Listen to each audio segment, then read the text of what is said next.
আসেন। হ্যালো ভাই। আরে আমি তো ভাই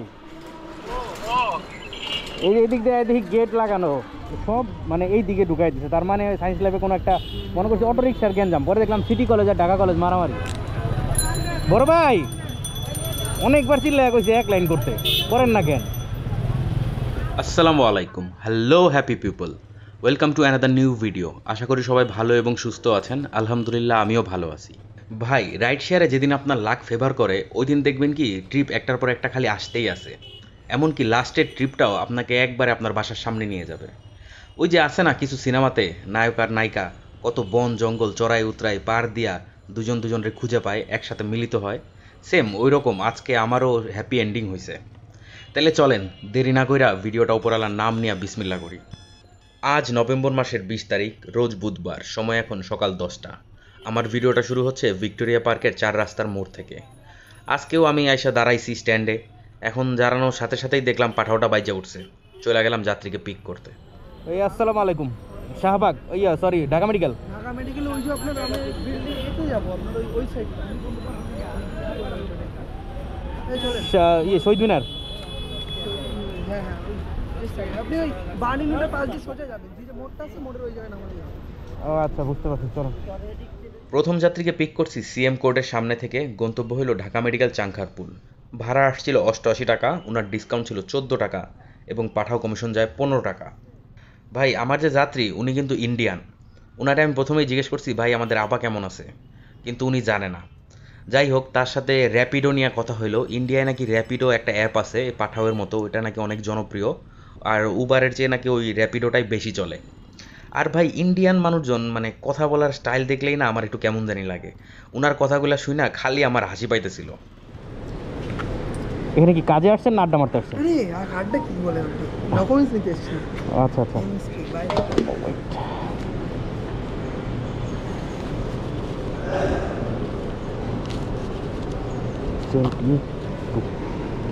ওকে, থ্যাংক ইউ। হ্যালো ভাই, গুড মর্নিং।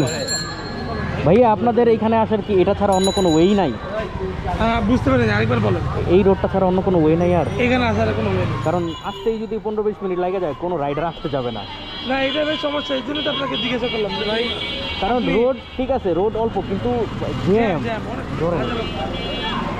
আমার এই জন্য তো ধরেন আমাকে ভাড়া দেখেছিল যত হ্যাঁ 20 টাকা না 30 টাকা এক্সট্রা। আপনি যে দূর থেকে আসছেন 19 টাকা এক্সট্রা। না এটা কত দেন এক্সট্রা দেখেন, আমি তো এখন বলতে পারি নাই। এর পরের রিকোয়েস্টটা আসে 10টা বেজে 15 মিনিটে। আমি ছিলাম পলাশির মোড়ে। যাত্রী লোকেশন হলো গণকটুলি, পিলখানার ভেতরে। এখন যাত্রীকে যখন ফোন দিছি সে আমাকে বলতেছে ভাই আপনি কি আসবেন, কারণ দূরত্ব তো অনেক বেশি আর জ্যামও আছে।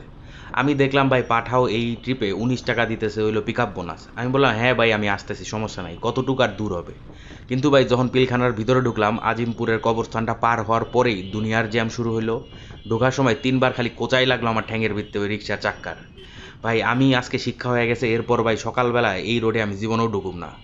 যাত্রীর গন্তব্য হইল বেলি রোড। ভাড়া আসছিল 126 টাকা, ডিসকাউন্ট ছিল উনার 14 টাকা এবং পাঠাও কমিশন যায় 20 টাকা। কত টাকা ভাই? না ভাঙছি নাই। 300। আপনি কত পাবেন? 20 টাকা আছে। আপনি যদি 500 টাকা দেন তাহলে পাবেন হলো 165 টাকা। 365 টাকা পাবেন। 50, 365 আর আপনি আমাকে 500 দিলে ঠিক আছে না? ওকে ঠিক আছে ভাই, ওকে আল্লাহ হাফেজ। আচ্ছা ভাই, আসসালামু আলাইকুম। গাউসিয়া ডাইনাস্টি মনে হয় পিছনেরটা। কোনটা? এটা দুইটাই না? হুম।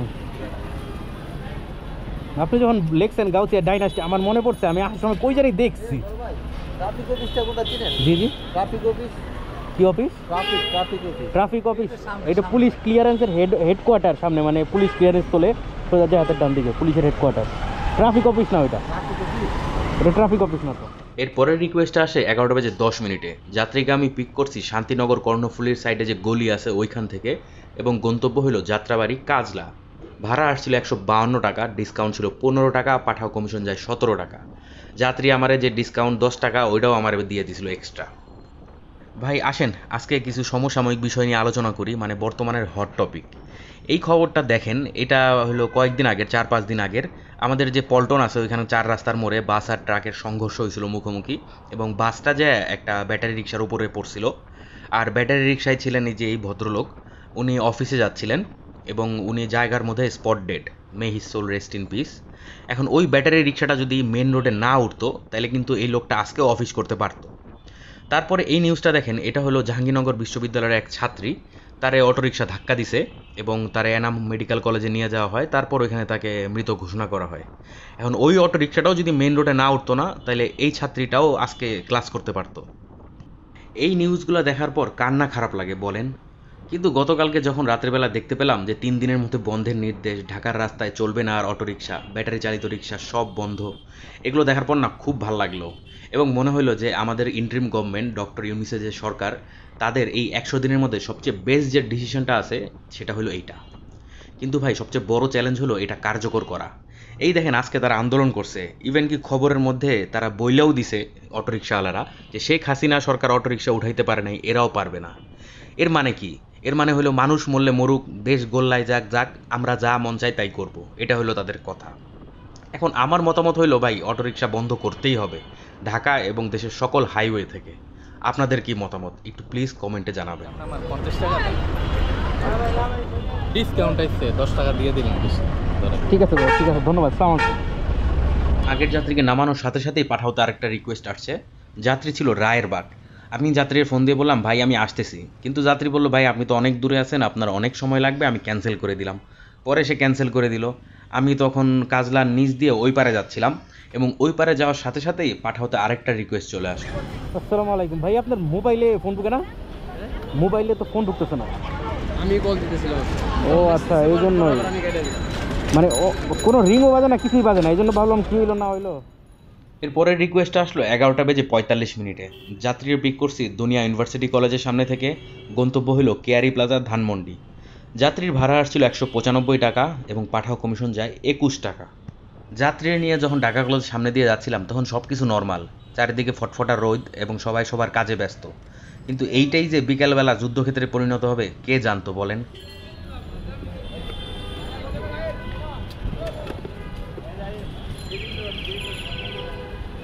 আপনার কাছে 500 টাকার নোট?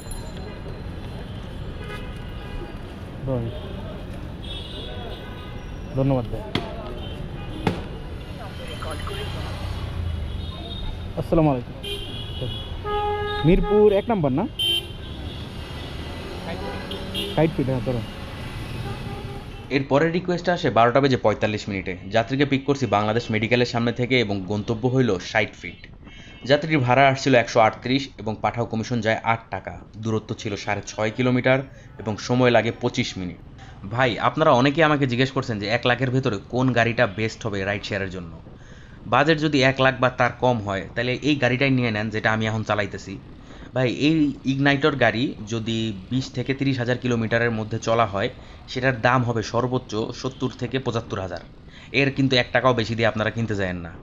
আর এটা কেনার পর আমি জানি যে 20 থেকে 25 হাজার কিলোমিটার চললে একটা গাড়ির অনেক পার্টসপাতি চেঞ্জ করতে হয়। আপনাদের কোনো সমস্যা হবে না, কারণ এটার পার্টসপাতি এত দামও না। নিয়ে সুন্দর 5-7 হাজার টাকা খরচ করবেন, গাড়ি একদম ব্র্যান্ড নিউ হয়ে যাবে। ধন্যবাদ ভাই, পাংটি দেওয়ার জন্য আরও থ্যাংক ইউ। আসসালামু আলাইকুম ভাইয়া, গুলশান এক কোন দিক দিয়ে যাব? ওই মহাখালী ফ্লাইওভার মানে তেজগাঁ ফ্লাইওভারটা পার হয়ে তিব্বত দিয়ে ঢুকবো? আপনার নেটটা থাকলে একবার একটু ম্যাপটা দেখেন। আমি ম্যাপ এতক্ষণ ধরে ম্যাপই দেখতেছিলাম আপনার ফোন দেওয়ার পর। এখন 2টা রাস্তা আছে, ওই তিতুমিরে কোনো ঝামেলা যদি না থাকে আপনি তিতুমিরের কোনো ঝামেলা নাই। তিতুমিরের ঝামেলা নাই দেখে আমি চাইতেছিলাম যে ওই আমতলি দিয়ে সোজা, ওটাও যেতে পারেন। হ্যাঁ এদিক দিয়ে যে ওই যে পাশে যে রাস্তাটা আছে ওটা দিয়ে বেরোয় প্রধানমন্ত্রীর, হ্যাঁ ওদিক দিয়ে গেলে বেটার হবে। তাহলে বিজয় সরণির সিগনালে বসে থাকা লাগে। এর পরের রিকোয়েস্টটা পাইছি আমি 1:10। যাত্রী আছে মিজান মসজিদের ভিতরে এবং গন্তব্য হইল গুলশান 1। ওনার ভাড়া আসছিল 164 টাকা, ডিসকাউন্ট ছিল 30 টাকা এবং পাঠাও কমিশন যায় 10 টাকা। ভাই আমি যখন প্রবাসে ছিলাম তখন নাটক সিনেমা খুব একটা দেখা হতো না, কারণ হাতে তেমন সময়ও পাইতাম না। কিন্তু ভাই একটা নাটক আছে যেটার 4টা সিজন আমি 2বার দেখছি এবং নাটকটার নাম হলো ব্যাচেলার পয়েন্ট। আমি জানি না আপনারা কে কে এই নাটকটা দেখছেন বা পছন্দ করেন, কিন্তু আমার ভাই খুব ভাল লাগে। এবং কয়েকদিন আগে জানতে পারলাম এটার নাকি সিজন 5 বের হইতেছে। এখন এটা কি সত্যি কিনা আমার একটু জানায়েন তো, যদি সত্যি হয়ে থাকে তাহলে তো ভাই সেই মজা হইব। ঠিক আছে, ওকে, থ্যাংক ইউ। আচ্ছা, ওকে। যাত্রীকে নামানোর পর ঘড়িতে বাজে 1:45, আর এই সময় গুলশানে ট্রিপ পাওয়াই যায় না। আমি চাটা খাইলাম, তারপর আস্তে ধীরে ব্র্যাক ইউনিভার্সিটির দিকে যাওয়া শুরু করলাম। এবং যখন ব্র্যাকের সামনে গেলাম দেখলাম এক চানাচুরালা তার চানাচুরের পুরা বালতি হুদ্দা ঠাস করে গেল পইরা। ভাই এত খারাপ লাগলো, মিনিমাম ওইখানে 2 থেকে 2.5 কেজি চানাচুর হইব। বেচারা পুরা বড় বড় চোখ করে চানাচুরগুলোর দিকে চায়া রইছে, কি করব নিজেও বুঝতে পারতেছে না। আর একটা মহিলা দেখেন উনি আবার চানাচুরগুলো উঠান শুরু করছে। যাই হোক, এগুলো দেখতে দেখতে হঠাৎ করে আবার আমার পাঠাওদের রিকোয়েস্টে চলে আসছে। আসসালামু আলাইকুম ভাই, বনগ্রাম মানে ঠাটারি বাজার। হ্যাঁ, ওই চলেন, ভাবছিলাম পুরান ঢাকায় যাবো না, এই পুরান ঢাকা ট্রিপই পাইছি। আমরাও ভাবি পুরো টাকা থাকুক না, কিন্তু ওইখানে থাকা লাগে। এর পরের ট্রিপটা আসে 2:05। যাত্রীকে উঠাইছি ব্র্যাক ইউনিভার্সিটি থেকে এবং গন্তব্য হলো বনগ্রাম। যাত্রীরা নিয়ে যাইতে আমার সময় লাগছে মাত্র 25 মিনিট। ভাই আমি তো সেরকম ভয় পাইতেছিলাম যেহেতু পুরান ঢাকা, কিন্তু ভাই আজকে রোডটা পুরাই ফাঁকা ছিল। একটা জিনিস আমি খেয়াল করছি যে যেদিন লাক ফেভার করে ওই দিন না সব দিক দিয়েই ফেভার করে। আজকে কিন্তু ব্যাটারি রিক্সাওয়ালারা সব জায়গায় আন্দোলন করতেছিল, দয়াগঞ্জ, মহাখালী, কই কই জানি আরও। এখন আমার কিন্তু একটা বারো আন্দোলনের মধ্যে পড়ি নাই, একদম প্রত্যেকটা ট্রিপ সুন্দর মতো টাইনা নিয়ে গেছি। আবার যাওয়ার সাথে সাথে আবার আরেকটা ট্রিপ পাইছি। এই যাত্রীর ভাড়া আসছিল 165, ডিসকাউন্ট ছিল 25 টাকা এবং পাঠাও কমিশন যায় 2 টাকা।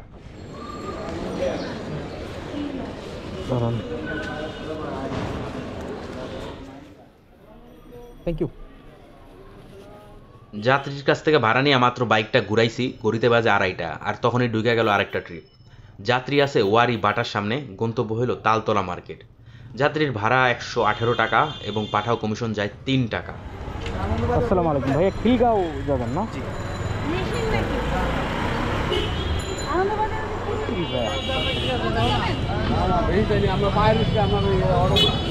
ঠিক আছে ভাই, thank you. Okay, bye bye. কি জানি বললেন চ্যানেল? City cruiser. আমি চেক। ঠিক আছে ভাই, আসেন। হ্যালো ভাই, আরে আমি তো ভাই এই এদিক দিয়ে দেখি গেট লাগানো, এখন এমনি উঠে এমনি যাইতে হবে। আসেন, যাবেন হইলো পলাশি। ধর আমার মনে হয় ওই দিক দিয়ে আসলে ভালো হতো। হ্যাঁ হ্যাঁ, আমি তো এর পরের রিকোয়েস্ট আসে 2:55। যাত্রীর পিক করছি খিলগাঁও রিয়াজবাগ থেকে এবং গন্তব্য হলো বুয়েট।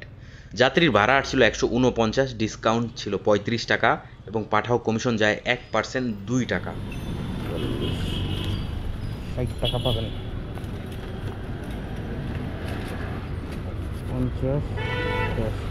ভাইয়া ধন্যবাদ, আবার দেখা হবে, বাই, সাবধানে যান। ভাই যদি আমেরিকা বা ইউরোপ কান্ট্রি থেকে কেউ বাংলাদেশে মোটরসাইকেল বা গাড়ি চালায় তাহলে ওই পরের দিনই বাংলাদেশ ছেড়ে ভাগবো। একটা সিগন্যাল পার হইতে গেলে ডাইনে বামে উপরে নিচে আতাইলা পাতাইলা সব দিক থেকে গাড়ি আহে। পৃথিবীর এমন কোন দেশটা আছে যে দেশে কিনা এরকম বিশৃঙ্খলা বা অরাজকতা হয় ভাই আমার জানা নাই।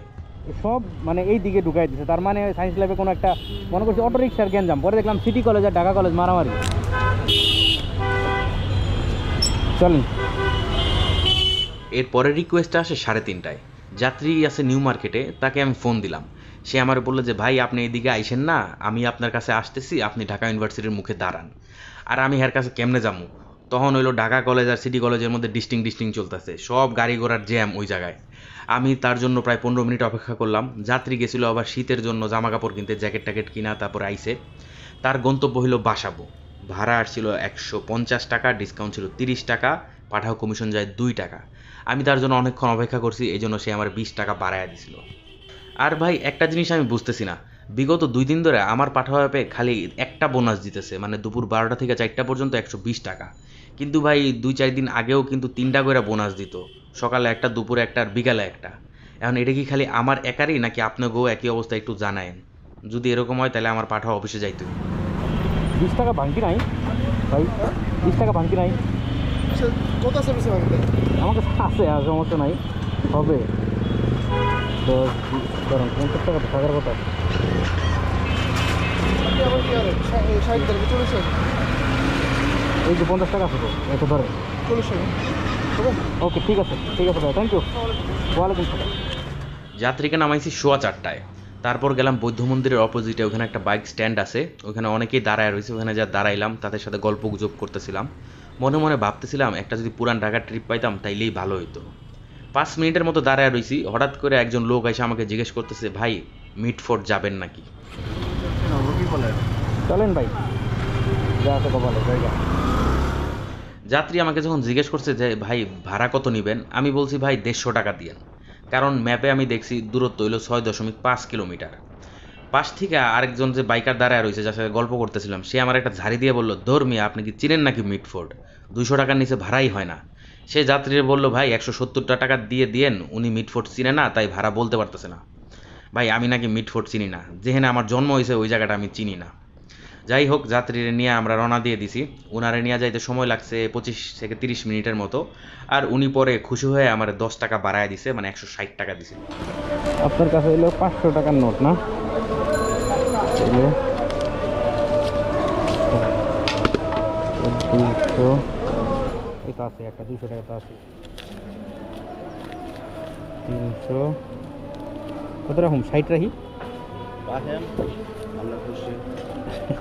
10, 20, না এমনি বাড়াই দিতে হবে, 60 টাকা দিতে হবে। আমরা রাখেন 60 টাকা রাখেন। 60 টাকা রাখছি, দেখেন তো গুনেন। 40 টাকা আছে না এই জায়গায়?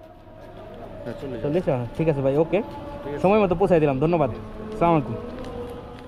যাত্রীকে যখন নামাইছি তখন বাজে 5:10। মিটফোর্ট থেকে আমার বাসায় হাইটা গেলে সময় লাগে 5 থেকে 60 মিনিট, আর যদি বাইক দিয়ে যাই তাহলে সময় লাগে 15 মিনিটের উপরে, কারণ ইসলামপুর রোডে আল্লাহর 30 দিনই প্রচুর জ্যাম থাকে। তাইলে আসেন আজকে হিসাবটা সাইডে ফেলাই।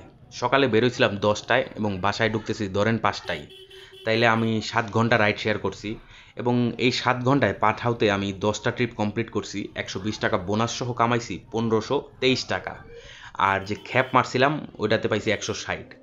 তাইলে 7 ঘন্টায় আমার সর্বমোট ইনকাম দাঁড়াইলো 1700 টাকা। বলেন আলহামদুলিল্লাহ। আমার মোটরসাইকেল আজকে চলছে 93 কিলোমিটার, তাইলে তেল গেছে 2 লিটার, মানে 250 টাকা। এমনি যদি ইনকাম হয় প্রতিদিন, তাইলে 1 মাসের ভিতরে লাখপতি হয়ে যাবো ভাই। তো প্রিয় ভাই ব্রাদার ও আপুরা, আজ এখানেই বিদায় নিব। সবাই ভালো থাকবেন, সুস্থ থাকবেন, ইনশাআল্লাহ কাল আবার দেখা হবে। আর আমার ভিডিওটা কিন্তু অবশ্যই লাইক করে দিবেন। নতুন যারা আছেন সাবস্ক্রাইব করতে ভুলবেন না, এবং প্রশ্ন থাকলে কমেন্ট বক্সে করবেন, আমি অবশ্যই উত্তর দেব। সবাইকে অসংখ্য অসংখ্য ধন্যবাদ এবং শুভরাত্রি।